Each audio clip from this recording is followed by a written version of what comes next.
प्रभु यीशु के मधुर नाम में एक बार फिर से स्वागत है। हम जो पिछले दिनों से शिक्षा ले रहे हैं प्रभु यीशु की शिक्षा नई व्यवस्था से, जो पहाड़ी उपदेशों में मत्ती अध्याय 5, 6 और 7 में है। उसके पहले 2 पाठ हमने देखे हैं जो प्रभु यीशु की नई व्यवस्था के बारे में बताते हैं, वो है अध्याय 5 और अध्याय 6। आज हम पहाड़ी उपदेशों का, या हम कह सकते हैं प्रभु यीशु की नई व्यवस्था का तीसरा अध्याय देख रहे हैं, जो पाया जाता है मत्ती अध्याय 7 में। और ये 5, 6 और 7 अध्याय प्रभु हमें एक नई शिक्षा और नई व्यवस्था दे रहे हैं, जो हमें, चाहे हम नए विश्वासी हैं या पुराने विश्वासी हैं, चाहे हम कोई भी हैं, हमें इस व्यवस्था को पूरा करना है और प्रभु की इच्छा को पूरा करना है।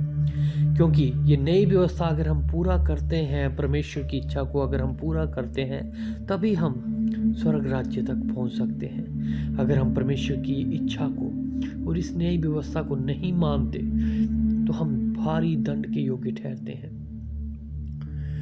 और मत्ती से लेके प्रकाशित वाक्य तक जब हम नए नियम में, इस नए विधान में पढ़ते हैं, तो ये मत्ती, मरकुस, लूका, यूहन्ना में जब प्रभु यीशु मसीह अपने चेलों को नई व्यवस्था की बातें सिखा रहे हैं, उसके बाद जब प्रेरितों के काम से हम देखना शुरू करते हैं, तो प्रभु यीशु मसीह के जीवित स्वर्ग उठा लिए जाने के बाद उनके चेलों ने इस नई व्यवस्था को बहुत अच्छे ढंग से लागू करना शुरू किया।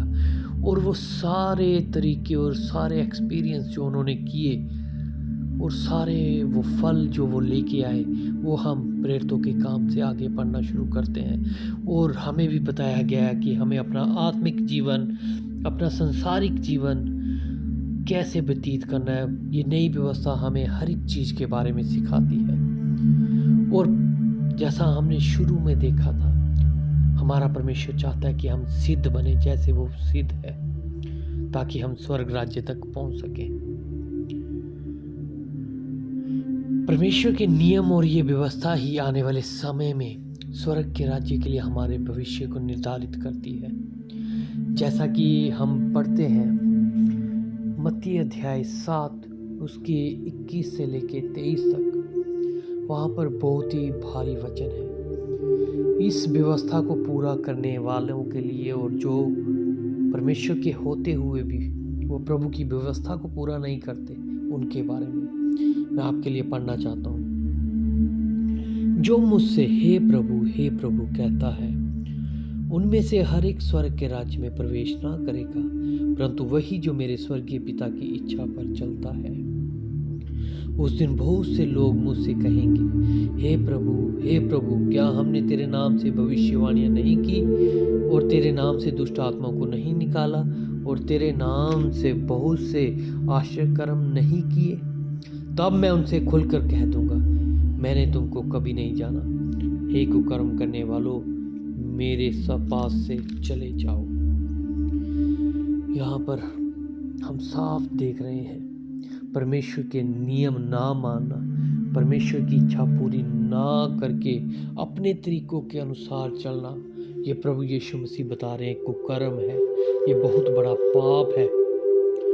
आज 7वें अध्याय में हम देखते हैं, जैसे हमने पिछले अध्यायों में, पिछले भागों में 5 और 6 में देखा, कि प्रभु यीशु मसीह की क्या इच्छा है, वह क्या चाहते हैं हमसे।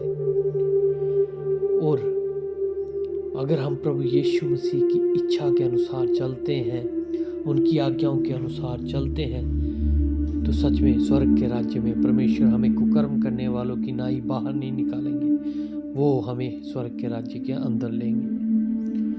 तो जल्दी से हम आज के अपने 7वें अध्याय की स्टडी की ओर चलते हैं। और आज जो मैं पहला पॉइंट बताना चाहता हूँ, वो पहला पॉइंट पाया जाता है मत्ती अध्याय 7 उसकी 1 और 2 से जब हम पढ़ते हैं।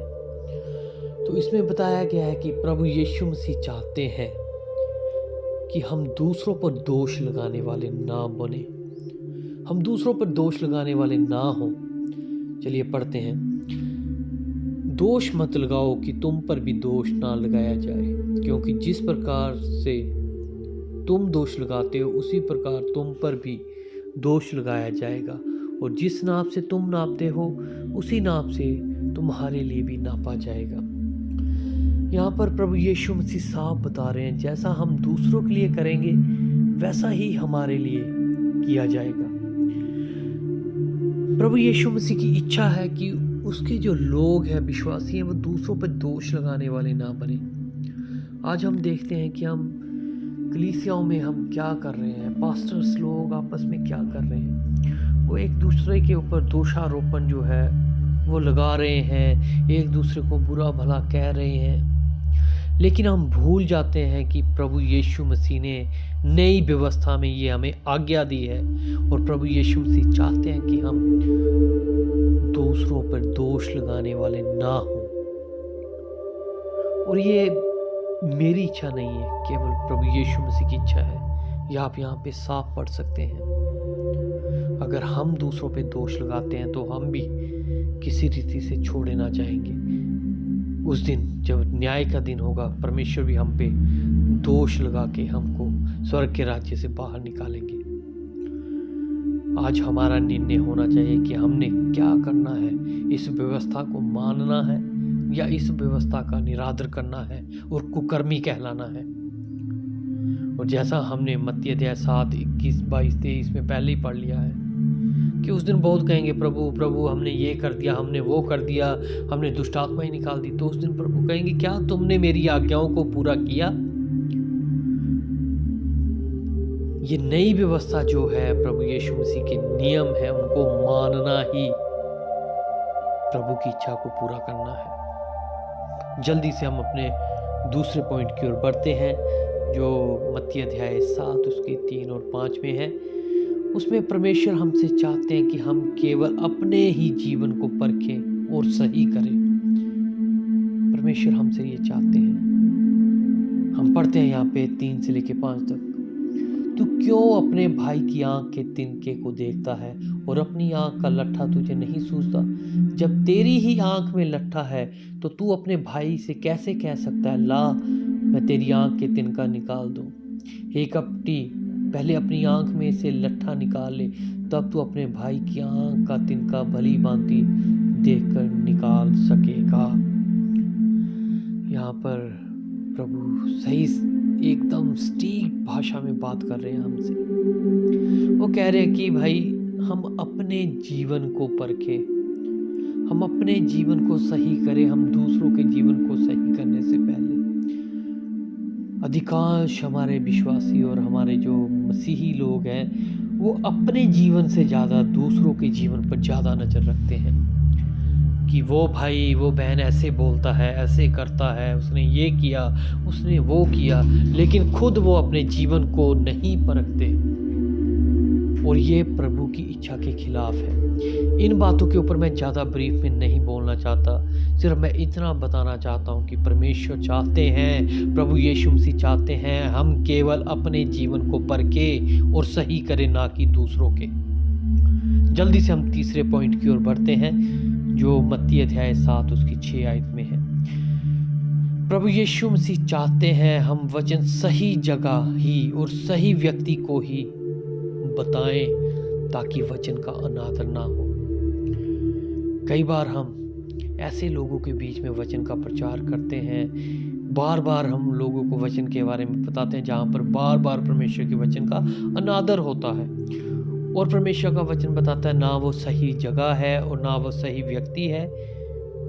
तो जैसा हम पढ़ते हैं मत्ती अध्याय 7 की 6 में हमारा तीसरा पॉइंट, पवित्र वस्तु कुत्तों को ना दो और अपने मोती सूरों के आगे मत डालो, ऐसा ना हो कि वह उन्हें पांवों तले रोक दे और पलट कर तुमको फाड़ डाले। जब हम बार बार ऐसे व्यक्तियों को और ऐसी जगहों पे प्रचार करते हैं जहाँ पर हमें पता है कि परमेश्वर के वचन का अनादर पहले भी हो चुका है और आगे भी होता रहेगा, जब हम ऐसा ही करते हैं तो हम परमेश्वर के वचन को अनादर की तरफ लेके जाते हैं। और परमेश्वर प्रभु यीशु मसीह चाहते हैं कि हम वचन सही जगह और सही व्यक्ति को ही दें। ये परमेश्वर का बहुमूल्य वचन है, ये सोने से भी अधिक चोखा वचन है। और किस जगह देना है, कैसे देना है, ये हमें प्रभु यीशु मसीह बता रहे हैं। जल्दी से हम अपने चौथे पॉइंट की ओर बढ़ते हैं, और ये चौथा पॉइंट जो है वो प्रभु यीशु मसीह चाहते हैं हमारे अंदर दृढ़ विश्वास हो, एकदम स्थिर रहने वाला विश्वास हो। और ये मत्ती अध्याय 7 उसकी 7 से 11 तक जब हम पढ़ते हैं, ये अधिकतर कई विश्वासियों को रटे हुए ये वचन है। मांगो तो तुम्हें दिया जाएगा, ढूंढो तो तुम पाओगे। तो ये वचन जो है ये अधिकांश हमारे मसीह विश्वासी लोग अच्छी तरह से जानते हैं और अपनी प्रार्थनाओं में इसे लागू करते हैं कि प्रभु आपने कहा मांगोगे तो मिलेगा, ढूंढोगे तो पाओगे, खटखटाओगे तो खोला जाएगा। असल में प्रभु यीशु मसीह यहाँ पर हमें दृढ़ विश्वास के बारे में बता रहे हैं। परमेश्वर यहाँ पर खुद विश्वास, अपनी विश्वास योग्यता को बता रहे हैं कि मैं करूँगा, लेकिन तुम दृढ़ बने रहो। और ये जो 7वीं आयत है, मांगोगे तो तुम्हें मिलेगा, दिया जाएगा, ढूंढो तो तुम पाओगे, खटखटाओगे तो खोला जाएगा। तो इसके साथ हम यिर्मयाह 33:3 को भी हम जोड़ सकते हैं। यिर्मयाह 33:3 जो है वो बताती है, मुझसे प्रार्थना कर और मैं तेरी सुन के तुझे बड़ी बड़ी और कठिन बातें बताऊंगा जिन्हें तू अभी नहीं समझता। असल में परमेश्वर का वचन हमें बता रहा है कि अपने विश्वास को दृढ़ रखो, अपने अंदर दृढ़ विश्वास रखो और मांगो परमेश्वर से। किससे मांगना है हमें? परमेश्वर से, यहोवा परमेश्वर से। पिछले अध्यायों में हमने पिछली स्टडी में देखा है प्रभु यीशु मसीह खुद चाहते हैं कि हम यहोवा परमेश्वर से मांगे। और किसके नाम से मांगे? प्रभु यीशु के नाम से मांगे। हमें मांगना है परमेश्वर से और हमें ढूंढना है परमेश्वर के राज्य और उसके धर्म को। जैसे हमने पिछले अध्याय में पढ़ा था, पहले तुम उसके राज्य और धर्म की खोज करो तो सब वस्तुएं तुम्हें मिल जाएगी। जब हम ढूंढेंगे तो हम परमेश्वर के राज्य और धर्म को ढूंढेंगे, प्रार्थनाएं करेंगे परमेश्वर के राज्य के लिए, जलन रखेंगे, तो परमेश्वर हमारी आवश्यकताओं को अवश्य पूरा करेंगे। और हमने किसके दरवाजे को खटखटाना है? परमेश्वर के दरवाजे को खटखटाना है। अपने दरवाजे को बंद करके और प्रार्थना में बैठ के समय दे के परमेश्वर के दरवाजे को खटखटाना है। ये परमेश्वर का वचन हमें सिखाता है। और ये जो चौथा पॉइंट है यही है कि प्रभु यीशु मसीह हमारे अंदर दृढ़ विश्वास को चाहते हैं। जल्दी से हम 5वें पॉइंट की ओर बढ़ते हैं। ये 5वां पॉइंट है, प्रभु यीशु मसीह चाहते हैं कि हम परमेश्वर के वचन की शिक्षा लें, अच्छी और सही शिक्षा। ये मत्ती अध्याय 7 उसकी 12 आयत को जब हम पढ़ते हैं तो वहाँ पे लिखा है, इस कारण जो तुम चाहते हो कि मनुष्य तुम्हारे साथ करे, तुम भी उनके साथ वैसा ही करो, क्योंकि व्यवस्था और भविष्यद्वक्ताओं की शिक्षा यही है। प्रभु यीशु मसीह यहाँ पे 12 आयत में हमें बता रहे हैं कि हमने अच्छी और सही शिक्षा लेनी है, व्यवस्था की शिक्षा लेनी है, ताकि हम लोगों के साथ वैसा व्यवहार करें जिसकी हम उपेक्षा करते हैं। तो यहाँ पर हम ये सीखते हैं कि प्रभु यीशु मसीह की ये गहरी इच्छा है कि हम वचन सीखे, अच्छा और सही लोगों से सीखें। हमने वो वचन सीखना है जो परमेश्वर के वचन में जो बातें हैं वो सीखनी है। आज लोग मनगढ़ंत की बातें लेके आ रहे हैं चर्चों में और अपनी कलीसियाओं को सिखा रहे हैं। बहुत गलत प्रचार हो रहे हैं। इस विषय के बारे में हम बाद में बात करेंगे। इससे पहले हम अपने छठे पॉइंट की ओर बढ़ते हैं। और छठा पॉइंट जो है वो है, परमेश्वर चाहते हैं, प्रभु यीशु मसीह चाहते हैं हम अनंत जीवन तक पहुँचे और अपने जीवन के इस सफ़र में कष्ट सहकर, परीक्षाओं में खरे निकल के हम अनंत जीवन तक पहुँचे।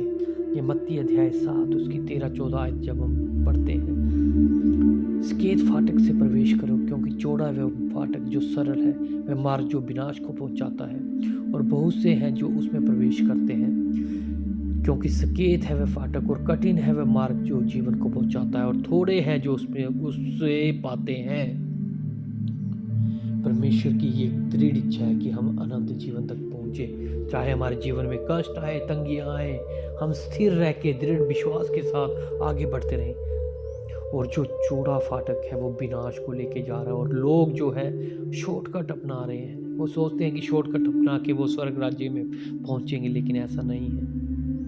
हमें दुख भी सहने पड़ेंगे, हमें तंगियों में से निकलना पड़ेगा, परीक्षाओं में हमें स्थिर रहना है कि योद्धा की तरह लड़ना पड़ेगा। और ये प्रभु यीशु मसीह की इच्छा है कि हम अनंत जीवन तक पहुँचे। जल्दी से हम 7वें पॉइंट तक बढ़ेंगे, जो मत्ती अध्याय 7 उसकी 15 से 20 तक है। प्रभु यीशु मसीह चाहते हैं कि हम सतर्क रहें, हमारी आत्मिक आंखें खुली हों और हम पहचान कर सके लोगों की, अगुओं की। प्रभु यीशु मसीह हमें सतर्कता दे रहे हैं। ये जब हम मत्ती अध्याय 7 उसकी 15 से 20 तक पढ़ते हैं तो वहाँ पे बताया गया झूठे भविष्यद्वक्ता, झूठे पास्टर, झूठे लोग जो लोगों को आज भरमा रहे हैं। उनके जीवन में खुद अच्छे फल नहीं हैं, लेकिन वो क्या कर रहे हैं, लोगों को शिक्षा दे रहे हैं। यहाँ पर जब हम पढ़ते हैं तो यहाँ पे साफ बताया गया कि वो फाड़ने वाले भेड़िए हैं, उनके फलों से तुम उनको पहचान लोगे। दिखेंगे तो वो अच्छे पेड़, लेकिन उनके फल जो है निकम्मे हैं। तो प्रभु यीशु मसीह चाहते हैं कि हमारी आत्मिक आंखें खुली हो, सतर्कता हमारे जीवन में आए, ताकि हम भविष्यद्वक्ताओं की, अगुओं की, पास्टरों की पहचान कर सकें, कौन से वचन के अनुसार है, कौन से वचन के अनुसार नहीं। 20 आयत में जैसा लिखा है, इस प्रकार उनके फलों से तुम उन्हें पहचान लोगे। और फलों से तभी हम पहचानेंगे जब हमारी आत्मिक आंखें खुली होंगी। और प्रभु यीशु मसीह खुद चाहते हैं कि हमारी आत्मिक आंखें खुलें। और जब हम 8वें पॉइंट की ओर बढ़ते हैं, 8वां पॉइंट इसका हम पढ़ते हैं सीधे जाके मत्ती अध्याय 7 उसकी 24 से 29 तक। वहाँ पे बताया प्रभु यीशु मसीह चाहते हैं कि हम आज्ञाकारिता द्वारा बुद्धिमान बने, हम आज्ञाकारी रहें और बुद्धिमान बन जाएं। यहाँ पर जो है 24 से लेकर 28 तक जब हम पढ़ते हैं तो यहाँ पर चट्टान पे घर बनाने वाले 2 व्यक्तियों के बारे में बताया गया है। एक ने कैसे अपना घर चट्टान पे बनाया। प्रभु यीशु मसीह के ऊपर भरोसा रखना, हमें चट्टान हमारी प्रभु यीशु मसीह है। प्रभु यीशु मसीह के ऊपर भरोसा रख के उनकी बातों की आज्ञाकारिता कर कर हमने बुद्धिमान बनना है। जब तक हम प्रभु यीशु मसीह के वचन की आज्ञाकारिता नहीं करेंगे, हम बुद्धिमान नहीं बनेंगे। क्योंकि वचन कहता है यहोवा का भय मानना बुद्धि का आरंभ है। और यहोवा का भय, जिसका हम भय मानेंगे, उसकी आज्ञाकारिता भी करेंगे। अगर हम परमेश्वर की आज्ञाकारिता करेंगे तो हम परमेश्वर की आज्ञाकारिता करने के द्वारा बुद्धिमान बनेंगे। और 8वें पॉइंट में हमने यही देखा, प्रभु यीशु मसीह चाहते हैं कि हम आज्ञाकारिता द्वारा बुद्धिमान बने। ये परमेश्वर का नई व्यवस्था की बातें हैं। प्रभु यीशु मसीह की ये नई व्यवस्था है। अगर हम इन बातों को नहीं मानते, इन व्यवस्था को नहीं मानते, तो 7 अध्याय 21 से लेके 30 तक जो बातें लिखी हैं, ठीक है, इसको हम देख सकते हैं। यीशु मसीह चाहते हैं कि हम पिता की मर्जी को पूरा करें। मत्ती अध्याय 7 उसकी 21 से 23 में। और जो लोग ऐसा नहीं करते उनका अंत नरक की अग्नि है। केवल व्यवस्था इन 3 अध्यायों में नहीं है। प्रभु यीशु मसीह ने पहाड़ी उपदेशों में जो व्यवस्था दी है, जब हम मत्ती, मरकुस, लूका, यूहन्ना जैसे जैसे नया नियम आगे आगे पढ़ते जाते हैं तो इस व्यवस्था की बातों को हम देखते हैं और लागू होते हुए देखते हैं। ये नई व्यवस्था हमें केवल और केवल वचन को पढ़ने से पता चलेगी कि प्रभु यीशु मसीह हमसे क्या चाहते हैं कि हम स्वर्ग के राज्य तक पहुंचे। क्योंकि हमारी दौड़ जो है ये धरती की नहीं है कि धरती पे हमें आशीषें मिल जाए, ये हो जाए, वो हो जाए, लेकिन हमारी जो दौड़ है वो स्वर्ग राज्य के लिए है कि हम उस दूसरी मृत्यु जो अनंत आग है उस तक ना पहुंचे। और प्रभु यीशु मसीह की भी यही इच्छा है कि हम उस अनंत आग तक ना पहुंचे। हम इस धरती पे भी आशीषित हों और स्वर्ग में भी आशीषित हों। ये प्रभु यीशु मसीह की इच्छा है। ये परमेश्वर का वचन, बाइबल परमेश्वर की भविष्यवाणी की पुस्तक है और इसमें ही कई आज्ञाएं हैं। अगर हम मानते हैं तो हम धन्य हैं। अगर अपनी मर्जी से कुछ करते हैं तो देख लीजिए वचन के अंत में वचन क्या कहता है। जब हम प्रकाश शक्ति वाक्य में पढ़ते हैं तो इस भविष्यवाणी की पुस्तक में देखिए क्या लिखा है। अगर हम इस भविष्यवाणी की पुस्तक में से, परमेश्वर के वचन में से कुछ कम करते हैं, कुछ बढ़ाते हैं, गढ़ाते हैं, वो लोगों को वैसा ही सिखाते हैं तो हमारे ऊपर श्राप आते हैं। लेकिन अगर हम इसको मानते हैं, इसकी आज्ञाकारिता करते हैं तो हम धन्य कहलाते हैं। जैसे प्रकाशित वाक्य अध्याय 22 उसकी 7 में लिखा है, प्रभु यीशु मसीह कह रहे हैं हमसे, देख मैं शीघ्र आने वाला हूँ, धन्य वह जो इस पुस्तक की भविष्यवाणी की बातें मानता है। जो वचन के ऊपर चलता है, आज्ञाओं को मानता है, वो धन्य है। और जो नहीं मानता और वैसा ही लोगों को सिखाता है, तो प्रकाशित वाक्य अध्याय 22 उसकी 18-19 में लिखा है, मैं हर एक को जो इस पुस्तक की भविष्यवाणी की बातें सुनता है गवाही देता हूँ। यदि कोई मनुष्य इन बातों में से कुछ बढ़ाए तो परमेश्वर उन विपत्तियों को जो इस पुस्तक में है लिखी है उन पर बढ़ाएगा। यदि कोई इस भविष्यवाणी की पुस्तक की बातों में से कुछ निकाल डाले तो परमेश्वर उस जीवन के वृक्ष और पवित्र नगर में से जिसका वर्णन इस पुस्तक में उसका भाग निकाल देगा। ये है भारी वचन।